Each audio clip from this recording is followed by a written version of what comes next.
Hello friend, જય Shri Krishna. Neha's kitchen ગુજરાતીમાં તમારું સ્વાગત છે.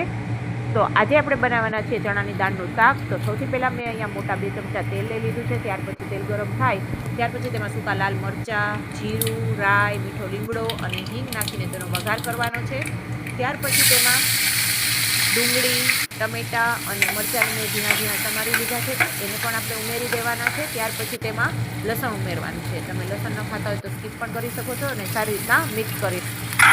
ત્યાર પછી તેને ઢાંકીને ચડવા દેવાનું છે. તમે જોઈ શકો છો આપણા ડુંગળી ટમેટાં ચડી ગયા છે. ત્યાર પછી તેમાં સૂકા મસાલા ઉમેરી દઈશું. આપણે તેમાં સૌથી પહેલાં લાલ મરચું પાવડર, હળદર પાવડર અને ત્યાર પછી ધાણા જીરું પાવડર ઉમેરીને સારી રીતના મિક્સ કરી દઈશું. પછી ઢાંકીને મસાલાને સારી રીતના ચડવા દઈશું. તમે જોઈ શકો છો. ત્યાર પછી મેં અહીંયા ચણાની દાળને 5 થી 6 કલાક સુધી પલાળીને રાખી હતી. ત્યાર પછી તેમાં ચણાની દાળને 1 સીટી કરવાની છે કુકરમાં.